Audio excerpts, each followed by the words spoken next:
Picture this. Your friend brings home an adorable golden retriever puppy, hits the pet store, buys literally everything the staff recommends, gets home with bags of gear, and 2 days later calls you in a complete panic. Not because the puppy can't learn, because she has no idea what she actually needs or how to use any of it.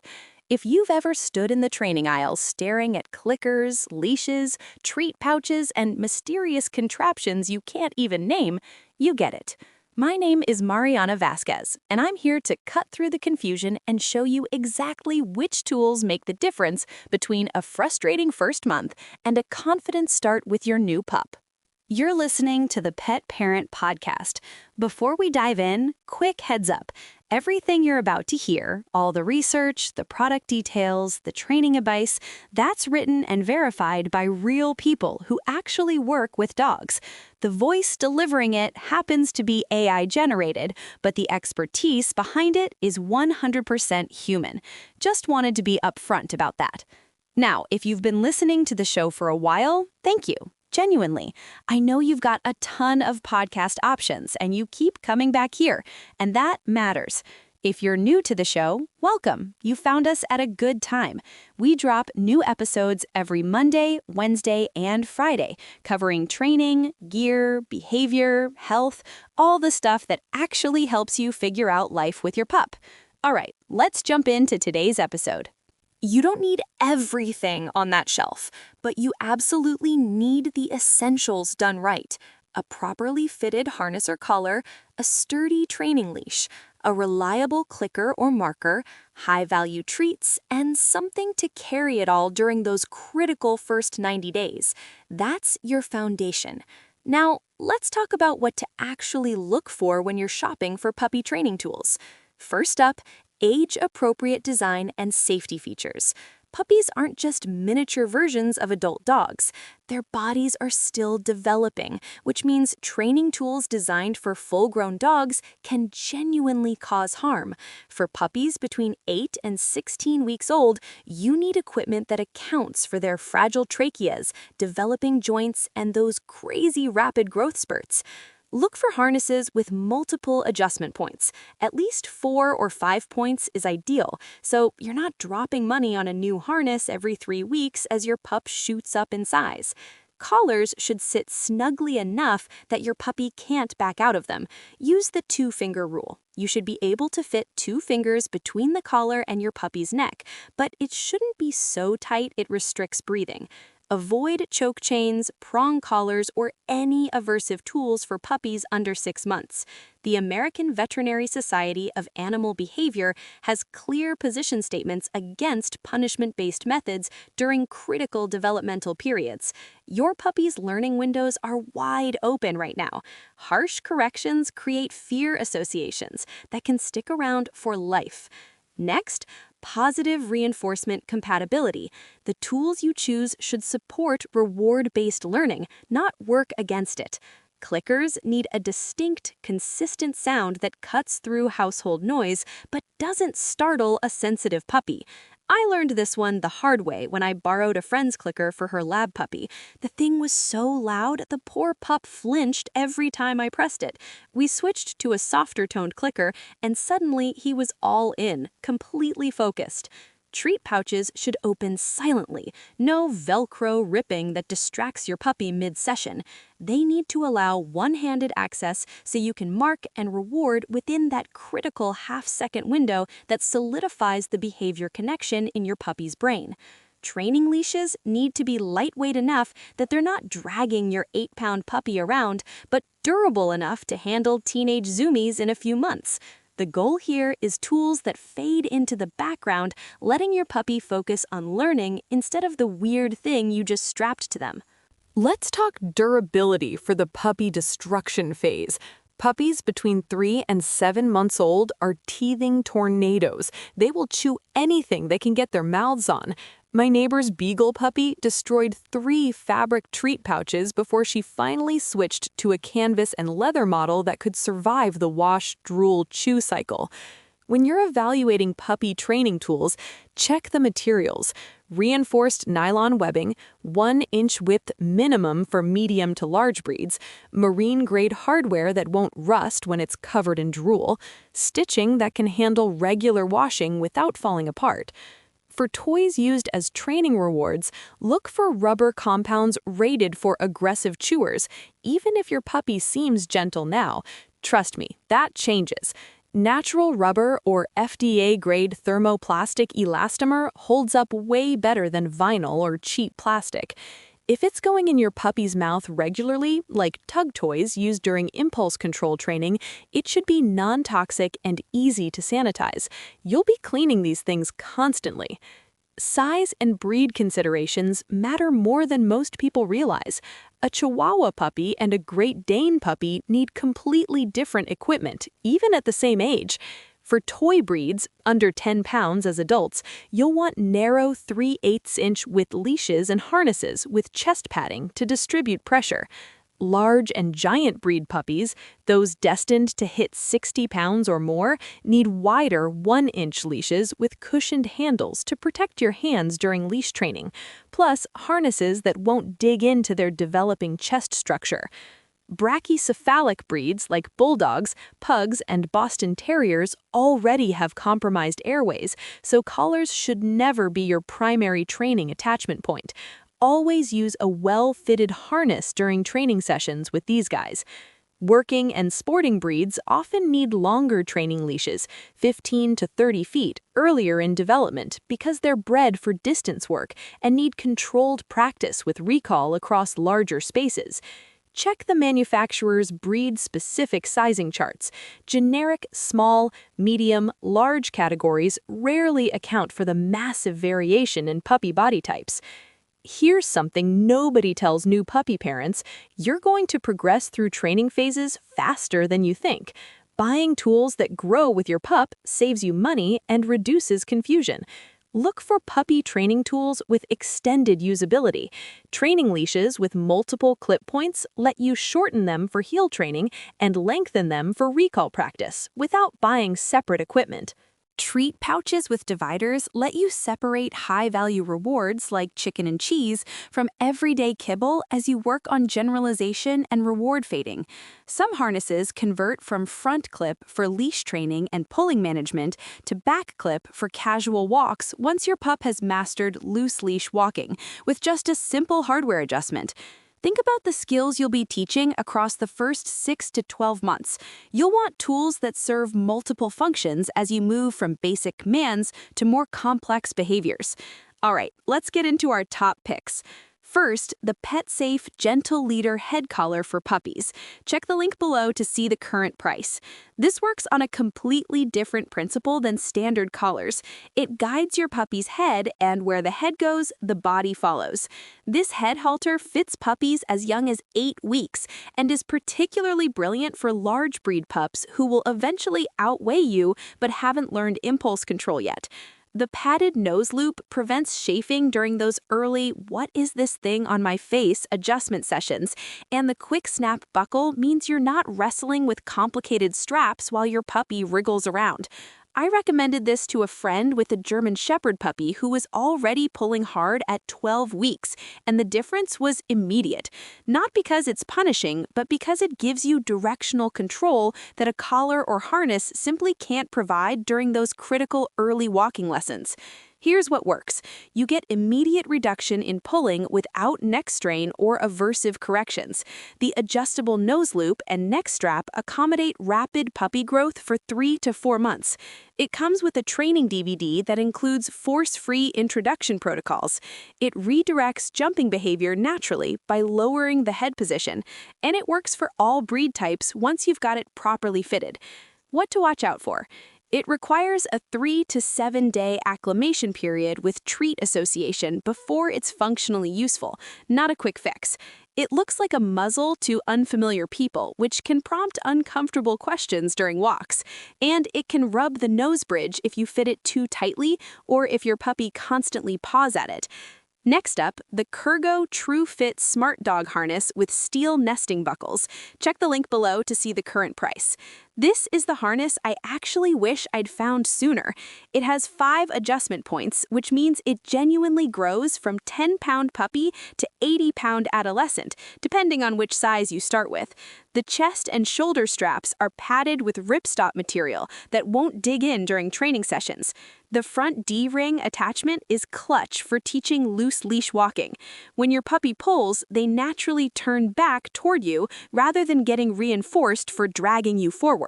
But here's what really sold me. The steel nesting buckles auto-lock, so there's no fumbling with plastic clips when you're trying to load a squirmy puppy into the car. It's also crash-tested for vehicle restraint, which is important if you're crate training in the car, though you'll need the separate tether attachment for that function. What's great? 5 adjustment points accommodate 4 to 6 months of growth in most breeds. Front clip and top clip options let you progress through training stages. The padded chest plate prevents rubbing on short-coated breeds. Reflective stitching improves visibility during early morning potty breaks, and it's machine washable without hardware deterioration. The downsides: the buckle system is sturdy but adds bulk, so it's not ideal for toy breeds under 8 pounds. It takes longer to put on than slip-on harnesses, which is the trade-off for security. And it runs slightly small in the chest measurement, so size up if your puppy is between sizes. Moving on to the PetSafe Click R Training Clicker with volume control. Check the link below to see the current price. This solved a problem I didn't even know existed until I tried it: sound-sensitive puppies who shut down at the sharp crack of traditional clickers. This one has a raised button that's easy to press quickly, which is critical during rapid-fire repetitions. The internal mechanism produces a softer, more muted click that still registers clearly but doesn't startle nervous pups. The attached wrist coil means it's always accessible during training sessions. I cannot tell you how many times I've lost a clicker in my pocket during heel work. If you're planning to use clicker training for basic obedience and trick training, and you should consider it because it's how most modern trainers work, this tool gives you precise timing without the intimidation factor. It's particularly good for herding breeds and other sensitive puppies who are hyper-aware of environmental changes. The positives? Ergonomic design prevents hand fatigue during long training sessions. The softer click works for noise-sensitive breeds without losing clarity. The wrist coil keeps it accessible and prevents mid-session searches. The large button surface area makes it usable with gloves during winter training, and it's inexpensive enough to keep spares in your treat pouch, car, and training bag. What to consider? The softer click can get lost in high distraction environments like dog parks. The wrist coil tangles if you toss the clicker in a bag rather than hanging it, and it's slightly larger than minimalist clickers, so it won't fit in very small pockets. Next, the Mighty Paw Training Treat Pouch 2.0 with built-in waste bag dispenser. Check the link below to see the current price. This is what happened when someone actually asked trainers what they needed instead of just slapping pockets on fabric. The magnetic closure is completely silent. No Velcro rip to distract your puppy right before a reward. It snaps open with one hand so you can mark and treat within that critical half-second window. The main compartment easily holds 2 to 3 cups of treats, which is about what you'll go through during early training sessions. But the game changer is the built-in waste bag dispenser and small accessory pocket for your clicker or keys. I used to clip waste bags to my belt loop like some kind of dog training janitor. This integrates everything into one washable pouch that doesn't look ridiculous. The adjustable waist strap fits over winter coats or summer shorts equally well. What works? Silent magnetic closure doesn't telegraph treat delivery. The lined interior wipes clean and can handle moist treats without leaking. The integrated waste bag dispenser eliminates the need for separate holders. The adjustable strap fits waists from 26 to 52 inches comfortably, and reflective trim adds visibility during early morning training walks. The trade-offs: the magnetic closure is strong enough that arthritic hands might find it difficult to open quickly. There's only one main compartment, no dividers for separating high value versus regular treats. And it sits slightly loose when empty, which can bounce during jogging if you're doing fitness training with your pup. Now, the Frisco solid nylon leash with padded handle. Check the link below to see the current price. This is proof that you don't need to spend a fortune on effective puppy training tools. This 6-foot nylon leash has reinforced stitching at stress points, where the handle attaches, and at the clip. It's got a genuinely padded handle that doesn't cut into your palm during those early pulling phases. Marine-grade hardware that won't rust despite being drooled on, rained on, and occasionally used as a chew toy when you're not looking fast enough. The 6-foot length is the sweet spot for training, long enough for your puppy to sniff and explore during potty breaks, short enough to maintain control during heel work and urban walking. I particularly like that it comes in 5/8 inch width for small and medium puppies and 1 inch width for large breeds, so you're matching the tool to your dog's size rather than using one-size-fits-all equipment. What's good? Multiple color options help you grab the right leash if you're training multiple dogs. The padded handle genuinely cushions during unexpected pulls.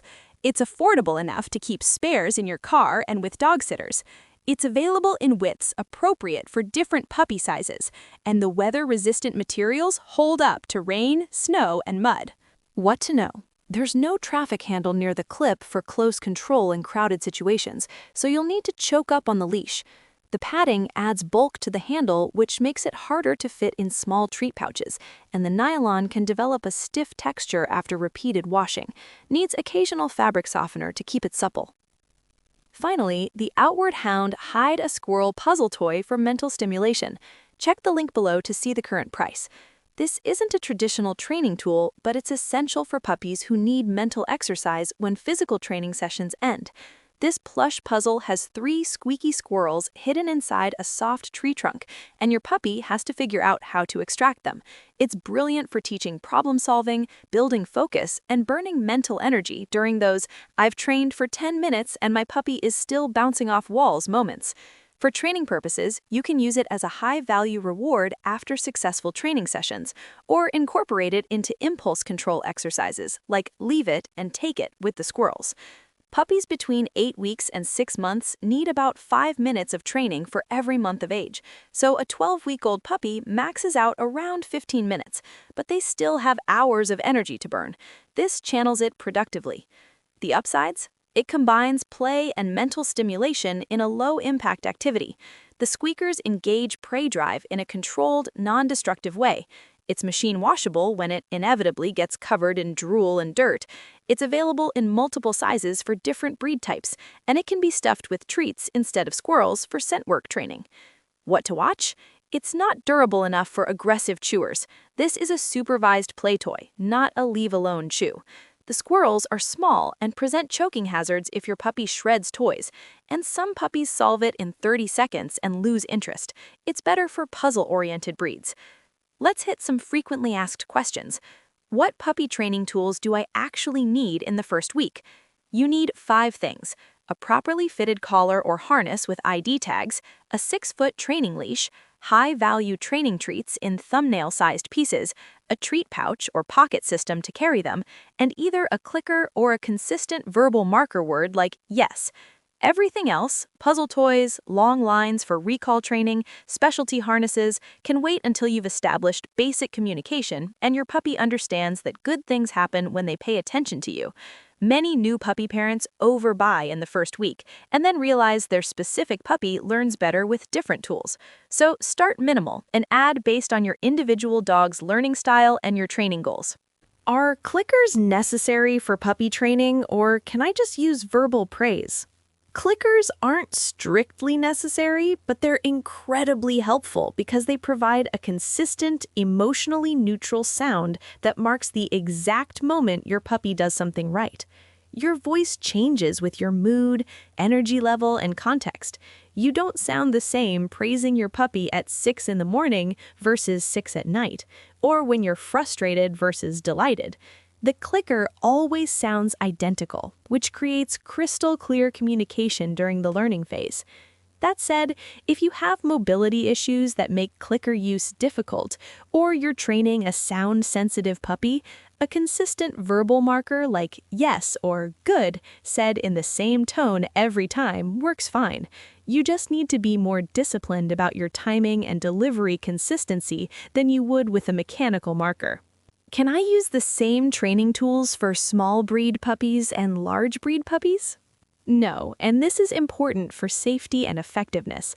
Small breed puppies like Chihuahuas, Yorkies, toy poodles need narrower 3/8 to 1/2 inch width leashes and harnesses to prevent the equipment from overwhelming their tiny frames. Large and giant breed puppies need 1-inch width equipment to distribute pressure appropriately and give you actual control as they grow. The hardware weight matters too. A heavy metal clip that's fine on a lab puppy's harness will drag down a Maltese puppy's neck. Treat sizes should scale with mouth size. A training treat for a Newfoundland puppy can be a full meal for a Pomeranian puppy, which throws off your training treat calculations. Buy tools sized for your puppy's adult weight projection, not their current 8-week-old size, and adjust as they grow. How do I choose between a collar and a harness for puppy training? For most puppies, a harness is the safer choice during active training sessions because it distributes pressure across the chest and shoulders rather than concentrating it on the developing trachea. This is especially critical for brachycephalic breeds like pugs, French bulldogs, Boston terriers who already have breathing challenges, toy breeds prone to collapsing trachea, and any puppy who pulls or lunges during leash training. Use a collar for ID tags and short potty breaks, but clip your training leash to a harness during actual training sessions. The exception is if you're working with a professional trainer who specifically recommends collar-based training for your individual puppy's needs. But even then, it should be a flat buckle collar, never a choke chain or prong collar on a puppy under 6 months old. When should I introduce different training tools as my puppy grows? Introduce tools progressively based on skill development, not age alone. Start with basics. Collar or harness, short leash, clicker, treats in weeks 8 to 12 during initial socialization and name recognition work. Add a longer 15 to 20-foot training line around 14 to 16 weeks when you begin recall training in controlled outdoor environments, but only after your puppy has mastered recall in lower distraction settings. Introduce puzzle toys and interactive feeders around 12 to 16 weeks to build problem-solving skills and provide mental stimulation between training sessions. Wait until your puppy is at least 5 to 6 months old before introducing any specialized equipment like agility foundations tools or advanced obedience gear. And always consult with a certified professional trainer if you're considering tool-assisted training methods. The key is building a foundation with simple, clear tools before adding complexity that might confuse the learning process. Here's the verdict. Your puppy doesn't need every gadget in the pet store. They need a few well-chosen, properly fitted puppy training tools that support their learning and keep them safe during these critical first months. Start with the essentials: a comfortable harness or collar that fits their current size with room to grow, a sturdy 6-foot leash, a reliable clicker or marker system, and a treat delivery system that keeps you quick and consistent. As your puppy masters basic skills and you identify their specific learning style, you can add specialized tools that address your unique training challenges. The best puppy training tools are the ones you'll actually use consistently, that fit your puppy's size and temperament, and that make positive reinforcement training easier rather than more complicated. Choose tools that grow with your pup, invest in durability where it matters, and remember that your consistency and patience matter far more than expensive equipment. That wraps up this episode of the Pet Parent Podcast. Thanks for spending part of your day with me. New episodes come out every Monday, Wednesday, and Friday, so you've always got something fresh waiting for you. If you found this helpful, I'd really appreciate it if you could leave a 5-star rating and write a quick review. I know everyone asks for that, but it actually makes a difference. It's how other puppy parents find the show when they're searching for real, practical advice instead of marketing fluff. And if you haven't already, hit subscribe or follow so you get notified the second a new episode drops.